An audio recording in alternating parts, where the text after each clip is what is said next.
Sahabat Hikmah, Masya Allah, burung ini terlihat cantik dan eksotik ya. Terlihat jelas dari variasi bulunya yang berwarna-warni, mulai dari merah, biru, kuning, dan hijau. Burung ini dikenal dengan sebutan burung makau. Sayapnya yang lebar membuatnya semakin mengesankan ya sahabat. Dalam habitat aslinya, burung makau hidup di hutan hujan tropis. Burung ini termasuk dalam kelompok burung paruh bengkok atau parrot seperti halnya burung beo. Burung ini juga dikenal sebagai burung yang cerdas karena mampu berinteraksi dengan manusia. Juga bisa dilatih agar semakin jinak dan menurut. Karenanya burung makau tepat sebagai burung peliharaan. Memang sih asalnya dari Amerika Tengah dan Amerika Selatan, tapi bisa loh dibudidayakan di Indonesia. Nah, berawal dari jatuh hati dan memelihara beragam jenis burung makau seperti scarlet, blue, dan gold makau, Mujibur Rahman, warga asal Bintaro, Tangerang Selatan ini mulai membiakannya. Saya lihat di sini makau itu adalah dia bisa interaksi dengan kita. Jadi kita bisa panggil namanya dia, fly to me, kita taruh di kejauhan, kita panggil namanya, dia datang, kita kasih makan. Usianya panjang dan dia bisa jadi teman seumur hidup. Ya, usianya panjang. Rate usia makau itu bisa sampai di 72 tahun.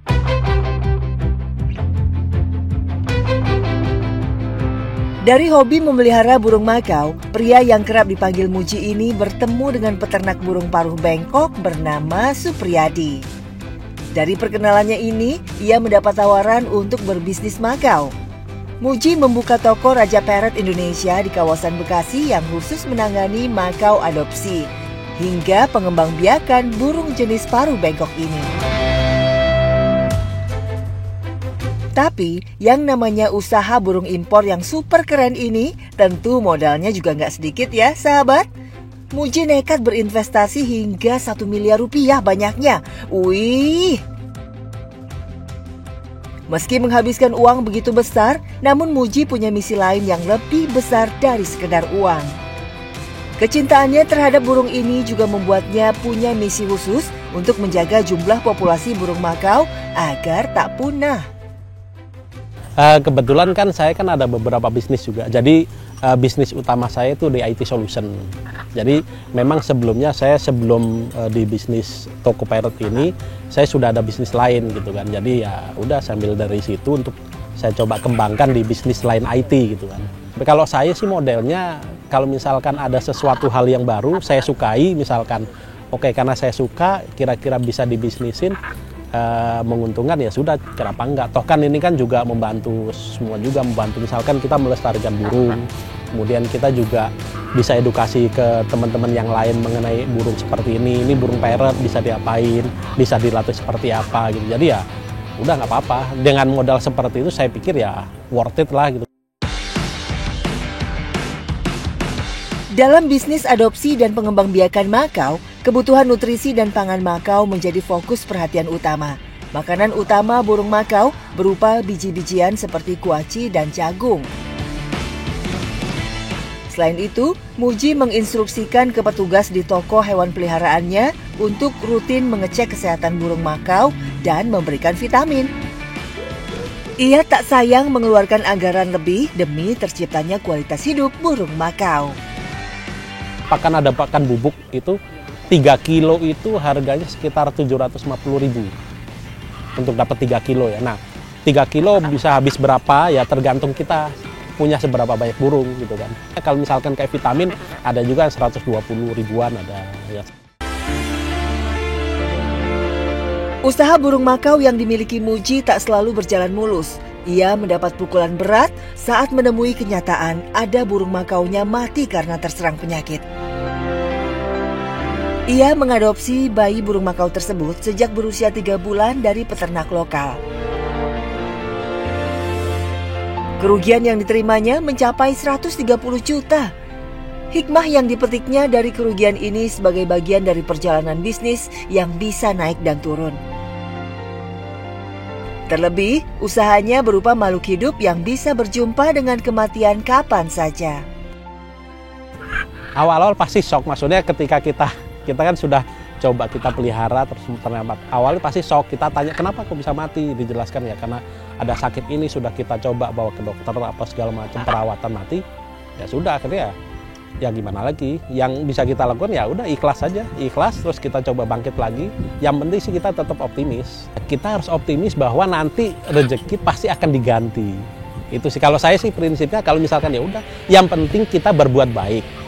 Yang penting kita berbuat baik apa segala macam, nanti pasti rezeki ada aja gitu kan. Ini tuh bisnis yang berhubungan dengan makhluk hidup ya. Artinya kalau ada kematian, belum tentu semua orang tuh siap menerima resiko kematian. Anggap kita tanam modal 100 juta dapat Scarlett 1.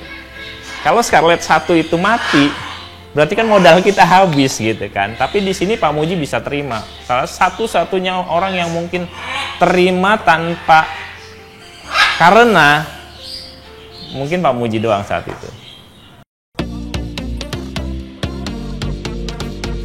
Muji kerap melatih burung makaunya agar memiliki skill free fly bersama-sama komunitas parrot Tangerang. Setelah diterbangkan bebas, burung makau bisa kembali ke pemiliknya dengan dipanggil nama. Dalam skill ini, makau bisa mengenali ciri khas yang dipakai pemiliknya seperti warna baju ataupun atribut pemiliknya.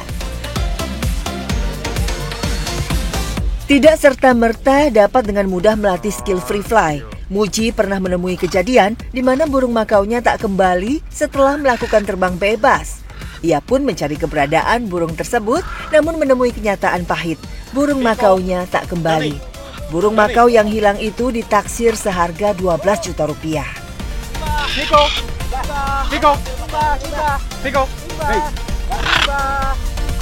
Bagi kita kan ketika kita pelihara burung dan skillnya memang seperti itu, kita harus tahu resiko. Kita harus tahu resiko, maksudnya kalau misalkan kita sudah berani untuk beli skill burung free fly, ya resikonya dia pasti kabur. Resikonya dia pasti kemana-mana dan nggak balik gitu kan, Mas. Ada gantinya lah dari burung lain gitu. Ya entah dapat pembelian yang murah bisa dijual tinggi, atau misalkan burung dengan harga standar kita bisa jual tinggi karena dapat karakter yang bagus, skill yang bagus, kayak gitu. Semuanya bisa ya kita saling tutupin. Belajar dari pengalaman buruk di masa lalu, Muji dalam melatih aksi free fly melengkapi burung makau dengan memasang GPS.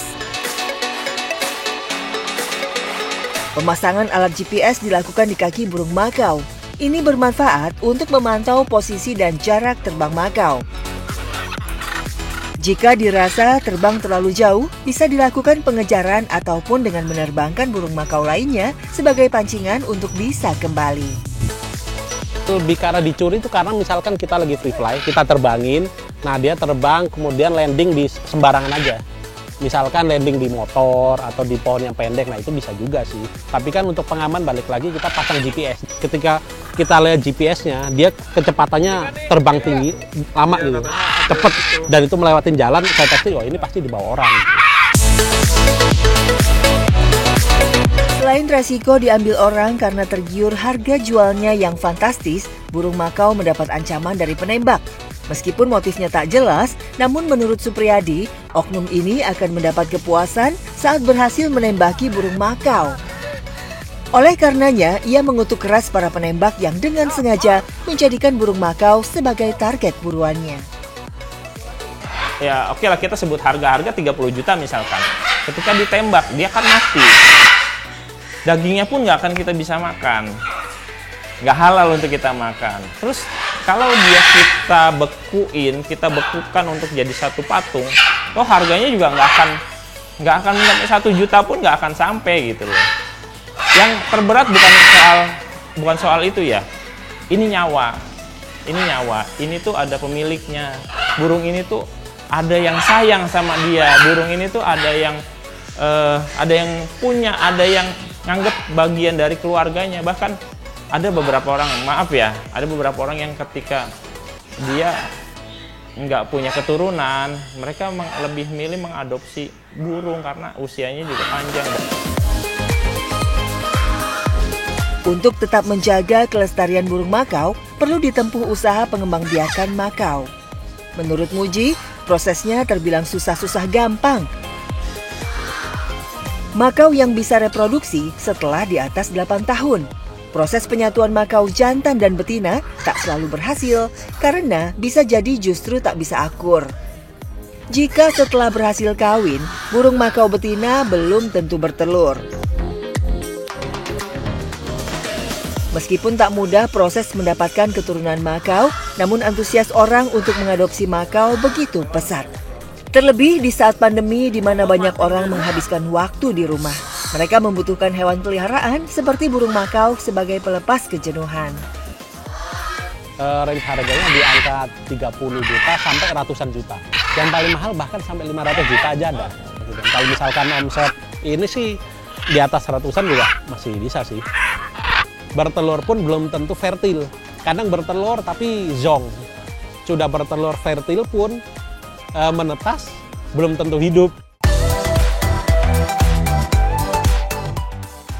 Untuk lebih mengenalkan usaha burung makau, Muji melakukan berbagai cara yaitu dengan ikut pameran melalui sosial media serta komunitas pecinta makau.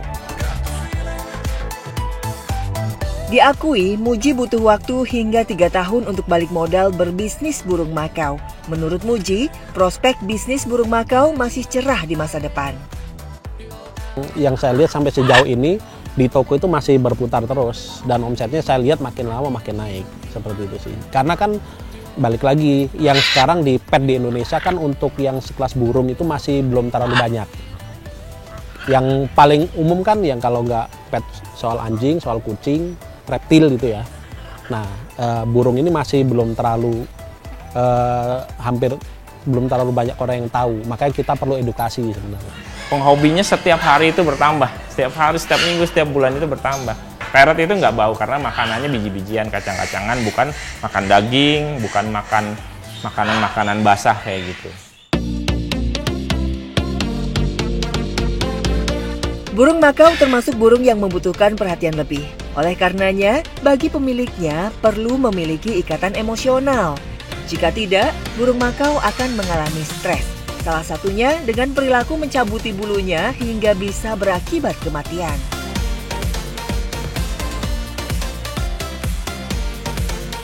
Untuk menghilangkan stres burung makau juga harus rutin diajak keluar rumah. Muji dan rekannya juga menampung burung makau yang stres milik orang yang dititipkan untuk dilakukan penanganan agar kembali normal. Kurang main dengan owner, yang kedua bisa juga karena takut terhadap hewan lain ya, bisa jadi predator, bisa jadi anjing mungkin atau apa, karena memang ada beberapa burung yang nggak terbiasa dengan hal itu, atau bisa jadi karena dia takut gelap. Kita juga bisa pasang kolar. Nah, kolar ini dipasang selamanya? Enggak, kolar ini dipasang hanya beberapa saat ketika kebiasaan dia menggigit itu hilang.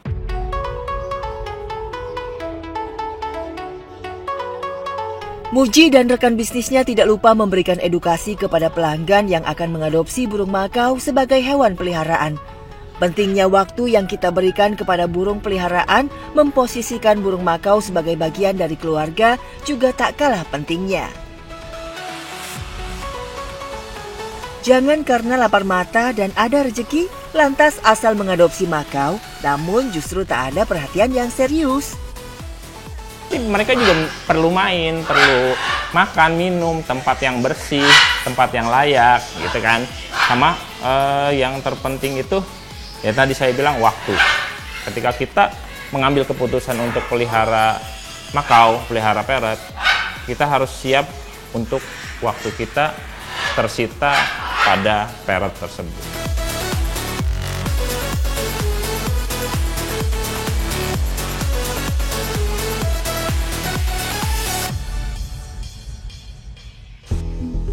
Anas bin Malik, pelayan Rasul SAW bercerita, dia memiliki saudara yang masih kecil yang disebut dengan Abu Umair.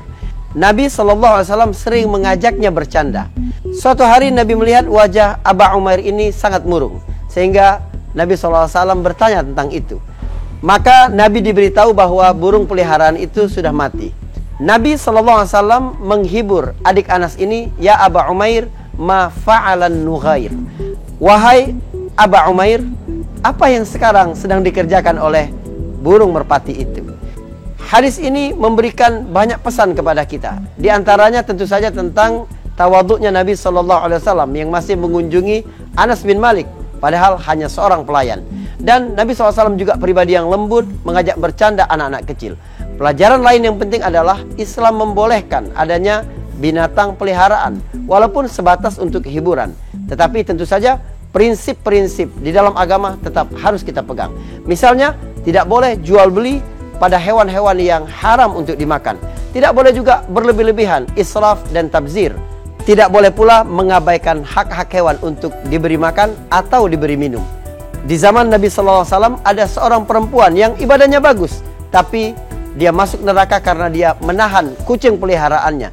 Tidak membiarkannya mencari makan sendiri, tapi juga tidak memberikan makan dan minum kepadanya. Hewan diperlakukan tidak baik dapat menyebabkan seseorang masuk ke neraka Allah Subhanahu wa Ta'ala. Menggali hikmah, menuai berkah. Assalamualaikum warahmatullahi wabarakatuh.